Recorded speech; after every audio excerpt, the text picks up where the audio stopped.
Pada petang ini kita belajar dari Imam Al-Bukhari rahimahullah ta'ala melalui kitabnya Al-Adabu Al-Mufrad. Para ummahat, para akhwat yang dirahmati Allah SWT, dan terakhir kemarin sampai pada bab ke-39.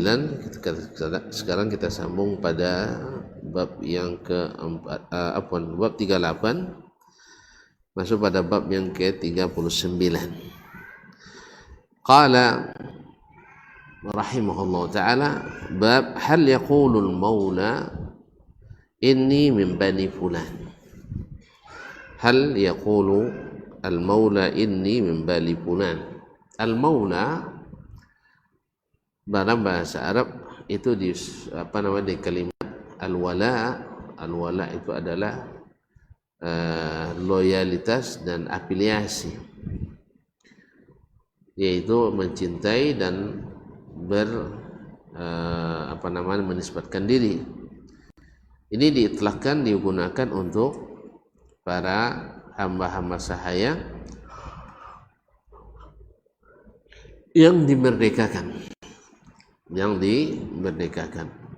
dan tuannya yang memerdekakan disebut juga dengan maula baginya. Dan maula juga diitlaqkan kepada pemimpin, kepada raja, kepada khalifah, dan juga kepada tuan, sayyid, dan bahkan kepada Allah tabaraka wa ta'ala. Anta maulana wansurna 'alal qaumil kafirin. Yang intinya maula itu banyak sekali digunakan, tapi asal katanya ada daripada wala, yaitu mencintai, memelihara, menjaga, dan mengayomi. Nah, yang dimaksud dengan perkataan di sini al-maula adalah hamba sahaya yang dimerdekakan. Apakah boleh dia mengatakan inni min bani fulan, saya dari suku Bani Fulan? Kenapa ini dipertanyakan oleh Imam Al-Bukhari? Karena terlarang dalam Islam seseorang menisbatkan diri ke suku yang bukan sukunya. Tidak boleh menisbatkan diri kepada suku yang bukan suku kita. Man intasaba alaihi ila ghairi abihi, termasuk disebut sebagai khaslah min khasal jahiliyah. Tidak boleh menisbatkan diri ke selain ayah kita, artinya kepada selain keturunan kita.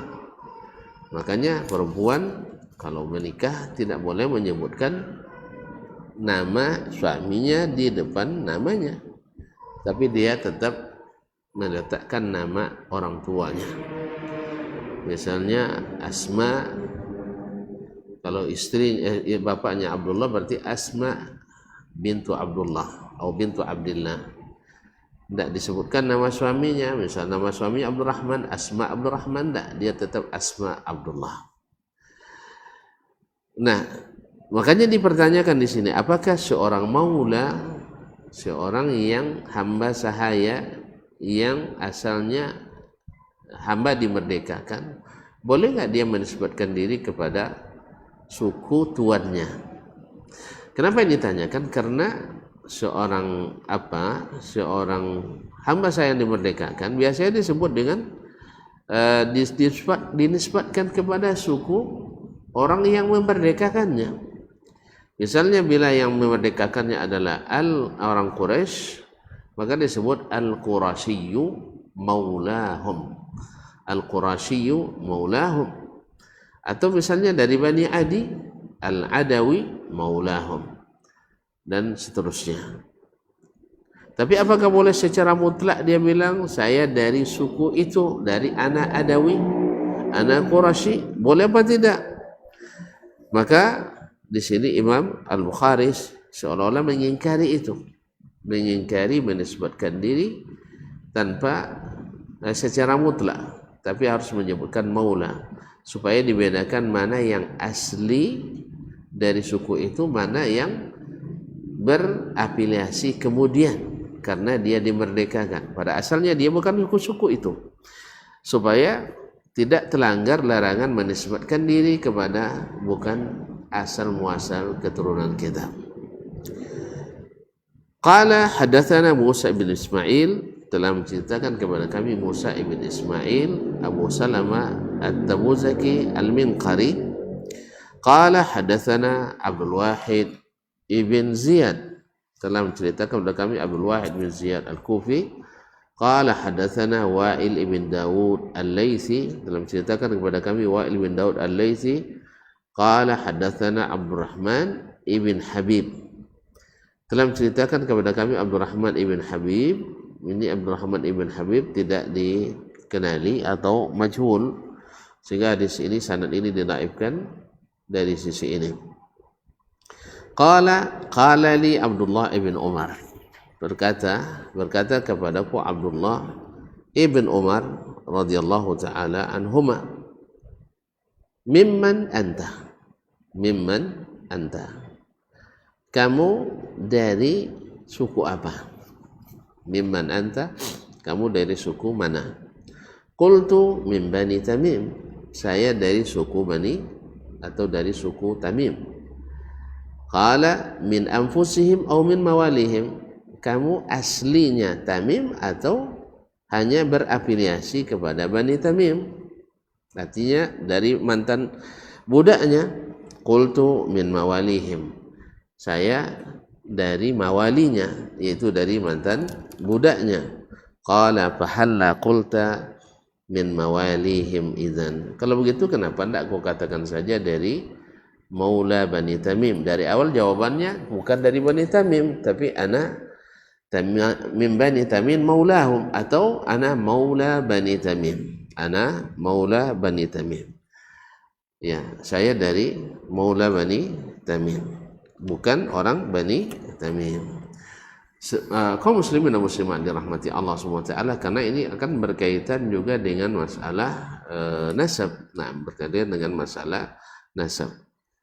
Nah, mungkin dalam kebiasaan kita ada istilah pulang sana, pulang sana. Artinya orang lain dari suku lain mengambil suku kita. Nah, sekarang kan adalah trennya para pemimpin-pemimpin daerah kadang yang bukan asli dari daerah yang dia pimpin, hanya minta atau mengambil suku yang ada atau salah satu suku yang ada di tempat dia memimpin. Ya, misalnya bupati si fulan misalnya mengambil suku, misalnya suku apa yang banyak di sini, misalnya suku Domo misalnya. Nah, seperti ini bukan aslinya, tapi adalah berafiliasi ke suku Domo atau suku Piliang atau suku Kabai atau suku apa istilah lagi yang hujan-hujan tuh apa namanya? Otopang basah kan? Nah, dan sebagainya. Ini namanya dinamakan dengan, walaupun tidak sebut seperti maula mantan hamba sahaya, tapi ibaratnya menisbatkan diri ke suku yang bukan suku kita. Karena ada konsekuensinya nanti adalah apakah hukumnya seperti hukum orang yang memang satu nasab atau bukan. Nah, baik. Kemudian bab yang selanjutnya, hubungan atau bab ini dengan bab ar-rahim. Ya, bab ar-rahim, yaitu beda antara rahim yang asli dengan rahim yang sifatnya adalah afiliasi yang bergabung setelah dimerdekakan. Nah, baik. Kemudian babu maulal qaumi min anfusihim, bab tentang maulal qaumi min anfusihim. Bab ini seolah-olah menguatkan bab yang sebelumnya, yaitu maula al-qaumi min anfusihim, orang yang asalnya maula hamba sahaya yang dimerdekakan termasuk keluarga mereka, termasuk bagian dari mereka, Qala hadatsana Amru ibn Khalid, berkata Imam Al-Bukhari rahimahullah, telah menceritakan kepada kami Amru ibn Khalid ibn Farrukh ibn Sa'id ibn Abdurrahman Al-Laythi At-Tamimi, Abu Hasan At-Tamimi, qala hadatsana Zuhair, telah menceritakan kepada kami Zuhair. Di sini bisa Zuhair ibn Muhammad atau Zuhair ibn Muawiyah, dua-duanya sama-sama guru daripada Amr bin Khalid. An Abdullah ibn Utsman, Abdullah ibn Utsman ibn Khuthaim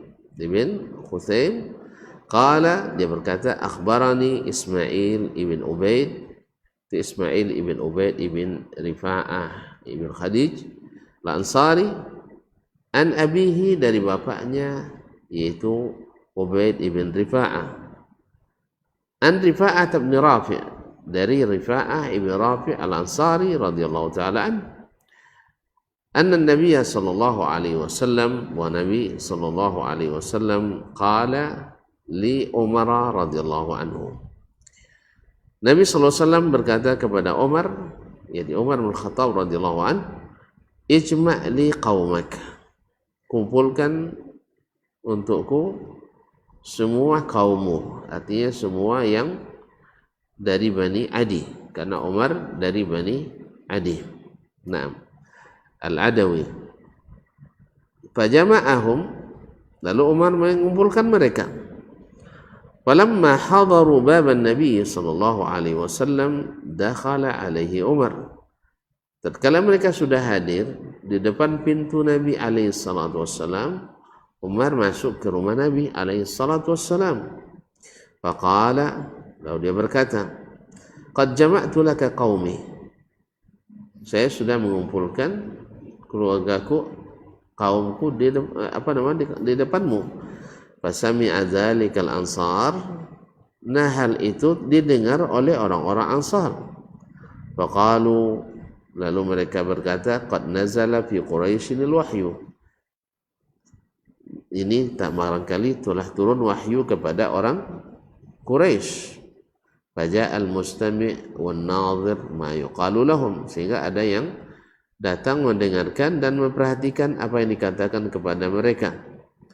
Fa kharaja an-nabiy sallallahu alaihi wasallam, melihat orang berkumpul tadi, orang Ansar mengira ada wahyu yang turun berkaitan dengan orang-orang Quraisy, sehingga mereka pun ada yang mendatang untuk mendengarkan apa yang dikatakan oleh Nabi alaihi salam kepada mereka.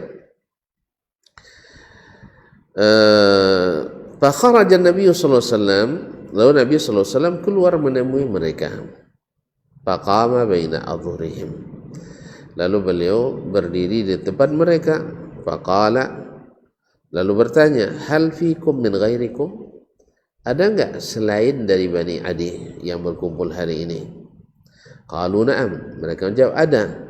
Fina halifuna wa ibnu ukhtina wa mawalina, bersama kami ada halifuna, orang yang bersekutu dengan kami. Dulu di masa jahiliyah ada istilah suku ini bersekutu dengan suku ini, yaitu berjanji saling membela dengan harta, nyawa dan darah. Sebagaimana mereka membela sukunya, anak keluarganya, seperti itu pula mereka membela suku tersebut. Itu namanya khulafa. Dan ini banyak di masa-masa sebelum Islam dulu, dan juga di dalam Islam dibolehkan. Kaum muslimin, kaum muslimah dirahmati Allah, na'am halifuna, ada bersama halifuna sekutu kami, wabnu ukhtina, dan anak-anak dari saudari-saudari perempuan kami. Artinya anak-anak saudari perempuan kami. Tentu saja ibunya ikut karena bagian dari kami, sedangkan suaminya tidak ikut karena bukan dari Bani Adi. Nah, tapi anak-anaknya ikut. Nah, kenapa disebutkan ibnu ukhtina, dia anak perempuan kami adalah ikut disebut dengan orang lain yang tidak sesuku, karena hukum asalnya suku itu kembali kepada ayah, bukan suku atau nasab kepada ibu. Berbeda dengan kita, maka disebutkan anak-anak saudari perempuan kami. Nah, karena sukunya lain. Kalau kita mungkin di Indonesia ini ada sebagian suku yang sama dengan syariat Islam, seperti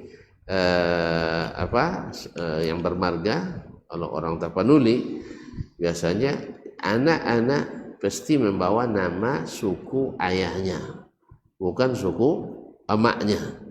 Sehingga kalau sempat nikah misalnya istrinya orang Tapanuli, ayahnya orang Ocu, ke Kampa tidak dapat suku, ke Tapanuli tak dapat marga. Tapi kalau yang bagusnya, suaminya istrinya orang Ocu, kemudian suaminya orang Tapanuli, pulang kampung ke Sumatera Utara dapat marga, balik ke sini dapat gelar datuk. Masya Allah. Nah, ma'asyiral kiram dirahmati Allah SWT. Jadi di kalangan orang Arab dulu ada semacam syair mereka atau kaidah abna'u abna'ina abna'una. Anak-anak dari anak-anak laki-laki kita adalah anak-anak kita juga, karena bersambung nanti nasabnya. Misalnya Dasman bin Yahya bin Ma'ali. Nah, wa banatuna abna'uhunna abna'ur rijalil ajanib.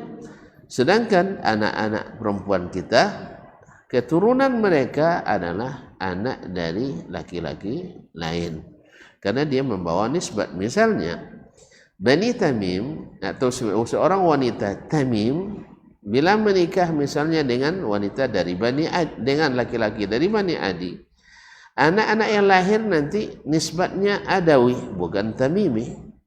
Ya, kalau laki-laki Adawi, karena ayahnya dari Bani Adi, bukan ikut ibunya. Itulah yang dimaksud oleh mereka. Jadi bersama kami ada sekutu-sekutu kami, memang bukan dari suku kami, tapi bersekutu dengan kami sehidup semati. Nah, wa ibnu ukhtina, dan anak-anak daripada saudari-saudari perempuan kami, wa mawalina, dan hamba-hamba sahaya kami yang dimerdekakan.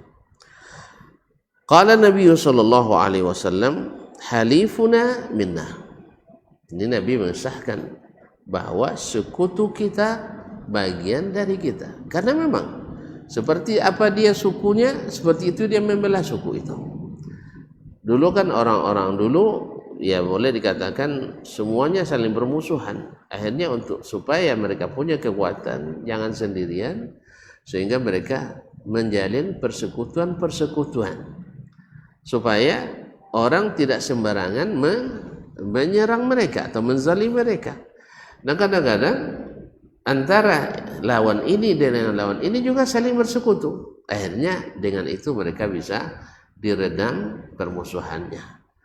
Ya, karena misalnya ini sekutu ini ternyata juga dari keturunan mereka ada yang bersekutu dengan sekutu dari lawan tersebut, sehingga mereka akhirnya bisa didamaikan dengan tersebut. Apalagi kalau mereka bisa bersekutu dengan orang-orang kuat. Makanya dulu sebelum Nabi hijrah ke Madinah, orang-orang Aus dan Khazraj berlomba hendak membangun atau menjadikan suku Quraisy sebagai sekutu mereka. Ya, karena Aus dan Khazraj diadu domba oleh Yahudi, saling berperang terus antara Aus dan Khazraj. Maka mereka perlu para khulafa, orang-orang yang bersekutu dengan mereka yang kuat. Nah, dalam perjalanan mereka ke Mekah untuk berusaha mencari sekutu itulah akhirnya mereka bertemu, atau utusan mereka bertemu dengan Rasulullah sallallahu alaihi wasallam dan mendengarkan apa yang didakwakan oleh Nabi alaihi salatu wassalam. Nah, ketika itu mereka mengatakan, oh, ini Nabi yang disebut-sebut oleh orang Yahudi itu. Kalau gitu kita harus cepat beriman padanya, jangan sampai didahului orang-orang Yahudi. Kenapa? Karena orang Yahudi mengancam akan memerangi mereka mengikut Nabi itu. Subhanallah. Tetapi kaum Ansar akhirnya mendapatkan nikmat itu, sehingga mereka lebih dahulu dan beriman kepada Nabi alaihissalam. Dan orang Yahudi karena sudah tahu bahwa Nabi yang mereka tunggu-tunggu bukan dari suku mereka, akhirnya mereka tidak mau beriman kepada Nabi SAW, kecuali orang-orang yang dipilih oleh Allah untuk mengikuti seperti Ka'ab al-Ahbar atau seperti Abdullah ibn Salam dan sebagainya, sehingga mereka alhamdulillah diberikan hidayah oleh Allah Subhanahu wa taala. Taib, qala Nabi sallallahu alaihi wasallam minna wa ibnu ukhtina minna. Anak saudari perempuan kita, walaupun dia bukan anak kita sebenarnya karena sukunya beda, tapi karena ibunya bagian dari kita, maka anaknya tidak mungkin dipisahkan dari ibunya, maka dia masuk dari Bani Adi juga, masuk bagian dari kita. Nah, kata Nabi alaihi salatu wassalam. Kemudian wa maulana minna, demikian juga dengan para maula yang kita merdekakan, itu juga bagian dari kita, karena mereka juga dihitung dari kabilah tersebut walaupun tidak asli seperti riwayat sebelumnya, tetapi mereka disebut dan berhak menisbatkan diri kepadanya walaupun muqayyad. Wa antum tasma'un, dan kalian mendengarkan, inna awliyai minkumul muttaqun, sesungguhnya awliyai, orang-orang yang loyal kepadaku di antaramu, orang-orang yang ada ada hubungan denganku di antaramu adalah al-muttaqun, yaitu orang-orang yang bertakwa. Fa in kuntum ulaik fadzak, kalau benar kalian bertakwa, maka kalian adalah auliyai, adalah teman-teman dekatku, sahabat-sahabatku. Wa illa fanzuru, kalau tidak tolong ditinjau ulang kembali. La ya'tin nasu bil a'mali yaumal qiyamah, jangan sampai nanti orang pada hari kiamat datang bawa amalan-amalan. Wa ta'tuna bil athqali, padahal kalian datang bawa beban-beban berat. Jadi Nabi SAW ingin mengatakan kepada kita bahwa yang bermanfaat dari kedekatan kita kepada Nabi adalah ketakwaan, bukan nasab dan keturunan. Walaupun Nabi tidak menafikan bahwa keturunan kita adalah dekat dengan kita, bahwa persekutuan-persekutuan yang dibangun untuk saling membela dan saling menjaga itu tidak dihalangi, bahkan diizinkan oleh Nabi SAW. Para maula kita adalah bagian dari kita. Tetapi yang sebenarnya, yang aulia, yang wali yang sebenarnya, yang loyal, yang dekat dengan Nabi SAW di antara kalian al-muttaqun, orang-orang yang bertakwa. Kalau benar kalian bertakwa, yaitu melaksanakan perintah, meninggalkan larangan dan tegah, berarti kalian betul-betul adalah auliyai, orang-orang yang dekat denganku. Tapi kalau tidak, maka silahkan ditinjau ulang. Oleh sebab itu kaum muslimin dan muslimat, para ibu dan ummahat, para ibu dan akhwat yang dirahmati Allah SWT, sekali lagi bahwa nasab tidak diingkari, bahwa nasab ada yang ditinggikan Allah SWT. Seperti nasab keluarga Nabi SAW ditinggikan, tetapi sekali lagi yang benar-benar yang bermanfaat kepadanya di hari kiamat nanti adalah mereka yang bertakwa, bukanlah mereka yang dekat nasab dan tali keturunannya dengan Nabi SAW. Oleh itu kata Nabi, fa in kuntum ulaik fadzak, kalau kalian benar seperti itu, alhamdulillah, bagus sekali. Wa illa fanzuru, kalau tidak maka coba lihat kembali dan tinjau ulang. La ya'tin nasu bil amali yaumal qiyamati, jangan sampai pada hari kiamat nanti orang bawa amal, bawa amalan-amalan. Wa ta'tuna antum, dan kalian datang pada hari itu bil athqal, dengan membawa beban-beban berat, dosa dan kesalahan. Fayu'radu ankum, sehingga nanti kalian sehingga kalian ditinggalkan dan diabaikan. Ingat seperti dalam hadis Al-Haud, Nabi SAW mengatakan, ana faratukum alal haud, saya adalah mendahului kalian nanti di tepi telaga. Artinya saya tunggu kalian di situ. Fayatini unasun, akan datang kepadaku banyak orang. A'rifuhum bisimahum, saya mengenali mereka dengan tanda-tanda mereka. Apa tanda kita? Adalah tub'atsuna yaumal qiyamati ghurran muhajjalin. Kalian pada hari kiamat dibangkitkan ada ghurrah, ada warna putih di kepalanya, di keningnya, dan muhajjalin, dan di tempat-tempat bekas-bekas wudu kita. Bekas-bekas wudu kita. Nah, fa yariduna alaihimil haud, aliyal haud, ingin mereka masuk ke dalam telagaku. Fa yuzadun, lalu mereka dijauhkan. Fa qultu ashabi ummati, saya katakan ini adalah sahabatku, umatku. Faqila li innaka la tadri ma ahdatsu ba'daka, engkau tidak tahu apa yang mereka ada-adakan setelahmu. Oleh itu maka perhatikan wahai kaum muslimin, wahai kaum muslimat, bahwa kedekatan nasab tidak berguna sama sekali. Jadi jangan mentang-mentang karena Habib lalu kita iakan semua yang dikatakan. Kalau mentang-mentang senasab dengan Nabi SAW lalu dijamin masuk surga, tidak. Ini tidak ada jaminan dari Nabi SAW kecuali dengan ketakwaan, yaitu melaksanakan perintah dan meninggalkan larangan. Nah pada waktu itu lalu Nabi mengatakan suhqan liman baddalu ba'di. Oh, kalau begitu jauh orang yang telah merubah-rubah, mengganti-ganti setelahku. Semoga Allah SWT jadikan kita orang-orang yang istiqamah, tidak mengganti-ganti syariat Allah dan Rasulnya sallallahu alaihi wasallam. Thumma nada, faqal, kemudian Nabi SAW memanggil dengan suaranya yang tinggi, ya ayyuhan nas, wa rafa'a yadayhi yada'uhuma ala ru'usi Quraisy. Beliau mengangkat kedua tangannya dan diposisi di atas kepala-kepala orang Quraisy. Ya ayyuhan nas, inna Quraisyan ahlu amanah. Sesungguhnya orang-orang Quraisy itu adalah orang-orang yang pembawa amanah. Maksudnya amanah kepemimpinan. Man bagha bihim, siapa yang mendurhakai mereka, memberontak kepada mereka, adhunnuhu qala al-awathir, siapa yang menolak mereka, menzalimi mereka, tidak memberikan hak mereka sebagai pemimpin. Al-qala Zuhair, berkata Zuhair, adhunnuhu, saya mengira, al-awathir, dia mengatakan al-awathir, yaitu orang-orang yang tergelincir di tempat yang tidak licin. Maksudnya di jalan yang bagus, jazakallahu khair, di jalan yang bagus dia tergelincir juga. Jalan yang sejelas ini dijelaskan oleh Nabi SAW keliru juga.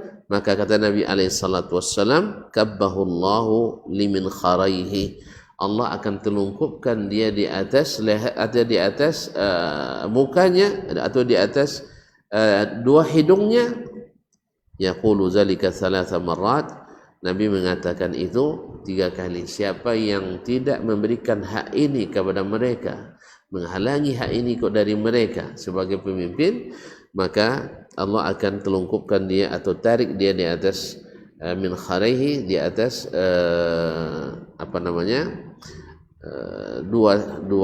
di atas hidungnya, pada artinya ditarik sambil tertelungkup ke dalam neraka. Nasallallahu as-salamata wal afiyah. Kaum muslimin, kaum muslimat dirahmati Allah Subhanahu wa taala, munasabah hadis ini dengan bab yang disebutkan oleh Imam Al-Bukhari adalah bahwa mawali, orang-orang yang merupakan hamba sahaya yang kemudian dimerdekakan adalah bagian dari suku orang yang memerdekakannya tadi. Baiklah kaum muslimat yang ibu dan umat yang dirahmati Allah, langsung datangnya keranjang tanda pertanyaan ini tanda bahwa waktu sudah mendekati untuk disudahi kaji. Dan alhamdulillah kita sampai pada ujung hadis ini dan munasabahnya dengan bab sudah jelas. Wabillahi taufiq wal hidayah. Mungkin ada beberapa pertanyaan yang mudah-mudahan bisa kita berikan jawaban. Qala na'am.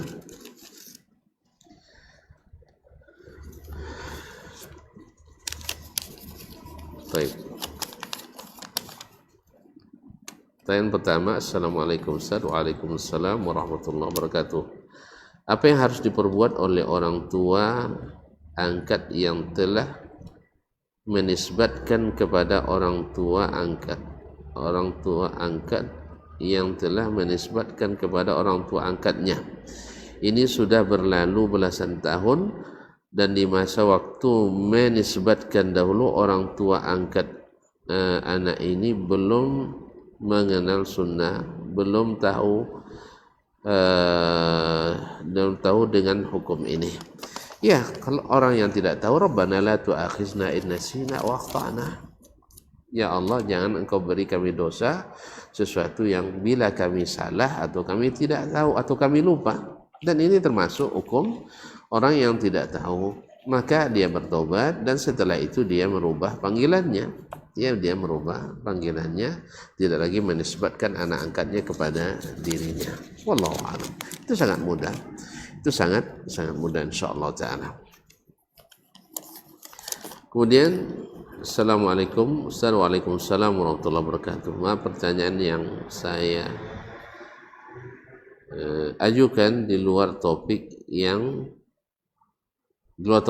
ingin saya tanyakan.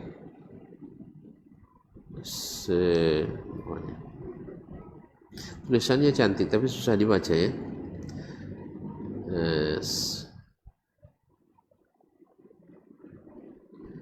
Sepengetahuan saya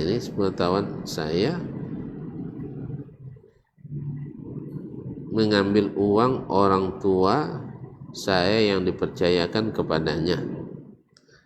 Salah. Apa ini? Salahwan. Oh, salahkah? Afwan deh, subhanallah. Tulisannya bagus, teman saya yang tak pandai bacanya. Salahkah jika saya mengambil uang orang tua saya yang dipercayakan kepada saya?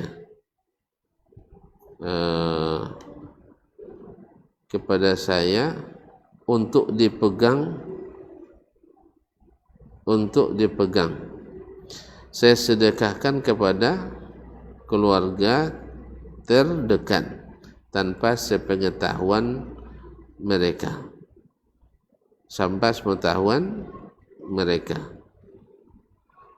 Bersedekah tapi kepada orang luar lebih banyak. Afwan. Sama-sama mereka sampai sepengetahuan mereka. Subhanallah.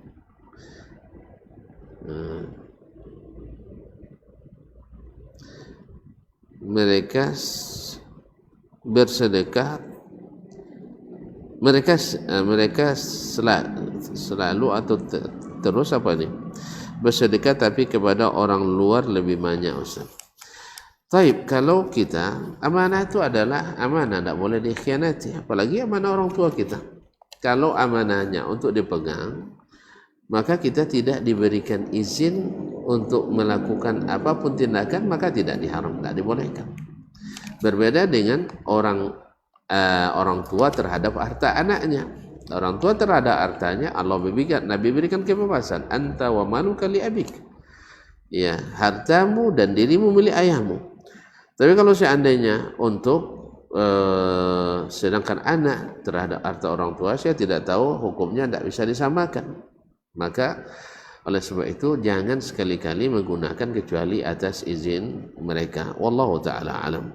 Assalamualaikum warahmatullahi wabarakatuh. Ustaz, apa hukum wanita haid duduk di dalam masjid ikut kajian belajar? Ini masalah khilaf kaum muslimat yang dirahmati Allah. Saya lebih cenderung kepada pendapat jumhurul ulama. Masalah ini bukan kaitannya dengan kebersihan fisik, tapi adalah kebersihan non fisik atau non fisik, maknawi. Sebab ketika Aisyah radhiyallahu taala anha disuruh Nabi alaihi salatu wasallam mengambilkan kain ala salatnya di masjid, dia bilang inni haid, saya sedang haid. Berarti sudah masyhur di kalangan wanita sahabat bahwa wanita haid tidak masuk ke masjid. Oleh sebab itu wallahu alam, saya cenderung pada pendapat bahwa wanita yang haid tidak dibenarkan untuk duduk di dalam masjid seperti yang dikatakan oleh jumhurul ulama. Sebagian ada yang membolehkan karena mereka melihat daripada illah dilarangnya wanita haid di masjid karena takut untuk mengotori lantai masjid. Dan ini sebenarnya bisa dihindari juga di zaman Nabi SAW. Walaupun alat yang digunakan berbeda dengan yang kita gunakan, tapi Nabi tidak memberikan solusi itu waktu itu. Nabi hanya mengatakan kepada Aisyah, inna haidataki laysat biyadiki. Haidmu bukan pada tanganmu atau bukan pada kekuasaanmu. Wallahu ta'ala alam. Ustaz, apa boleh kita beristighfar di dalam kamar mandi tidak ada toilet? Di dalam kamar mandi ada boleh. Nah, karena yang tak boleh tadi itu adalah tempat al-khala. Sedangkan ini bukan khala, ini adalah tempat kamar mandi.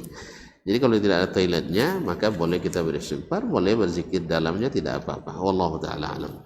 Bahkan masalah toilet hari ini sendiri, sebagian ulama seperti yang saya dengar dari Syekh Saleh Al-Utsaimin, dia membedakan toilet yang sekarang dengan toilet dulu. Toilet sekarang ini karena kan kotorannya tidak ada lagi, beda dengan toilet zaman dulu, jatuh di tempat itu, dia tinggal di tempat itu. Tapi kalau sekarang sudah pergi jauh dan sudah bersih. Wallahu a'lam. Walaupun saya tidak juga cenderung ada pendapat beliau ini, tapi kalau masih ada toiletnya, maka diupayakan untuk tidak melafazkannya hanya dalam hati. Tapi kalau sudah tidak ada toiletnya, tidak ada tempat buang hajat di dalamnya, maka tidak ada haraj atau tidak ada halangan untuk berzikir di dalamnya. Wallahu ta'ala a'lam. Assalamualaikum Ustaz. Waalaikumsalam warahmatullahi wabarakatuh. Ustaz, mengapa menikah satu suku dilarang? Sementara di dalam Al-Quran tidak ada larangan untuk menikah satu suku. Lantas bagaimana jika kita menikah sesuku, apakah kita berdosa? Tidak. Sebenarnya saya sudah menanyakan dulu kepada mendiang buya kami Ismail Syahid rahimahullah ta'ala ghafarallahu wa ja'alal jannata mathwa.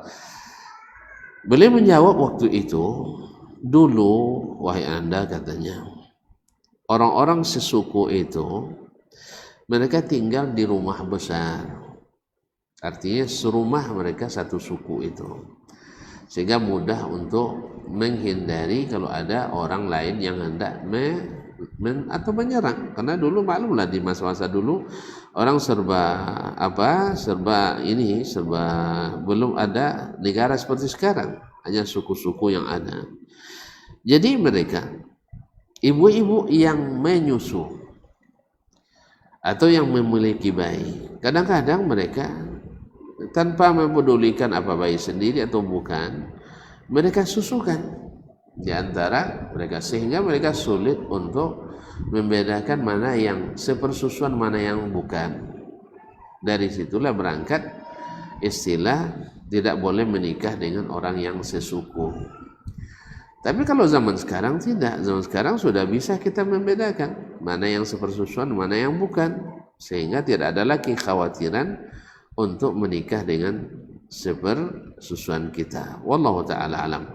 Oleh sebab itu, maka menikah dengan sesuku itu sudah sangat secara syar'i boleh sekali, walaupun tidak mesti. Dan bila terjadi, maka tidak ada apa-apa, tidak ada dosa, dan tidak perlu ampunan, dan tidak perlu ada denda. Tapi kadang-kadang secara adat mungkin ada dendanya, misalnya nyembelih kebau sebagai atau pindah suku dan sebagainya, atau menikah sesuku tapi dari kampung yang berbeda. Wallahu ta'ala alam. Cuman efek negatif daripada keyakinan tak boleh menikah sesuku itu adalah kadang-kadang yang bukan mahram dianggap mahram. Yang bukan mahram kadang-kadang dianggap mahram. Terus bukankah kita keturunan mereka, Ustaz? Kita tidak tahu. Ya, kalau kita tidak tahu, tidak ada hukum yang berlaku pada kita. Kalau tidak tahu, kita tidak ada hukum yang berlaku, karena pada asalnya kita tidak sepersusuan. Ini hukum asalnya. Wallahu ta'ala alam. Ada pertanyaan kedua tadi ya? Oh, bukan. Assalamualaikum warahmatullahi wabarakatuh. Apakah sahih hadis ini? Wanita mana saja yang memakai wewangian kemudian ia keluar menuju masjid, maka tidak akan diterima salatnya hingga ia mandi. Riwayat Ibnu Majah. Hadisnya sahih. Hadis dari Abu Hurairah radhiyallahu taala anhu. Dia dengan redaksi yang bunyinya adalah bahwa Nabi sallallahu alaihi wasallam ya atau Abu Hurairah menyuruh wanita yang berwangi-wangian keluar ke masjid untuk mandi seperti mandi junub, seperti mandi junub. Nah, kalau mandi junub berarti kan dia hadas besar. Kenapa dia hadas besar? Karena dihukumkan dengan hadis Imam At-Tirmizi, ayyu imra'atin ista'tarat wa kharajat famarrat ala qaumin liyajidu rihaha fahiya zaniyah. Wanita manapun yang memakai wangian lalu dia berjalan di depan laki-laki supaya mereka mencium aroma wanginya, maka dia sama dengan wanita berzina. Nasallallahu alaihi wasallam tidak berzina, cuma disamakan. Makanya Abu Hurairah memerintahkan kepadanya untuk mandi seperti mandi janabah. Wallahu taala alam, dan dia menisbatkan itu ke Nabi alaihi salatu wassalam. Oleh sebab itu maka kepada wanita diharapkan untuk tidak memakai wewangian bila keluar dari rumah, bila dikhawatirkan ada bercampur atau lewat di depan laki-laki. Ada memakai wangian di antara sesama wanita, maka itu dibolehkan, tidak ada halangan. Atau dengan laki-laki yang halal baginya, maksudnya halal dia berkhalwat dengannya, baik suaminya, anak-anaknya, karib kerabatnya, yang tidak yang mahramnya, maka dibolehkan. Atau di saat aman dari rumah sampai dia kembali lagi ke rumah, tak akan bertemu dengan laki-laki, hanya dengan kaum perempuan, maka itu tidak masalah. Cuman yang seperti ini kan sulit, khususnya di negeri kita ini yang serba bercampur dimanapun. Oleh sebab itu maka diharapkan kepada kaum wanita bila keluar tidak memakai wewangian. Cuman yang terjadi terbaliknya, justru kalau keluar wangi, kalau dalam rumah, masya Allah, tabarakallah. Demikian, terima kasih. Berakhir kita mengaji pada petang ini. Mudah-mudahan bermanfaat dan semoga apa yang kita dengarkan bermanfaat bagi kita di dunia dan di akhirat. Dan semoga yang salah Allah berikan ampunan dan tidak dimasukkan dalam catatan dosa dan kesalahan. Terima kasih dan mohon maaf. Wabillahi taufiq wal hidayah. Wa subhanakallahumma bihamdik. Asyhadu an la ilaha illa anta astaghfiruka wa atubu ilaik. Wassalamualaikum warahmatullahi wabarakatuh. Barometer amal kita saleh tak salehnya di salat kita. Bila salat kita ikhlas dan sesuai dengan sunnah Nabi SAW, maka insya Allah amalan yang lain mengikuti. Ini aktivitas ini membantu saya di akhirat atau akan menyulitkan saya di akhirat? Kalau seandainya perbuatan itu ternyata akan menyulitkan kita di akhirat kelak, tinggalkan perbuatan itu. Anta ni'mal jund. Kamu adalah sebaik-baik prajurit. Coba lihat. Kamu adalah sebaik-baik prajurit. Maka tujuannya adalah menghancurkan kehidupan rumah tangga.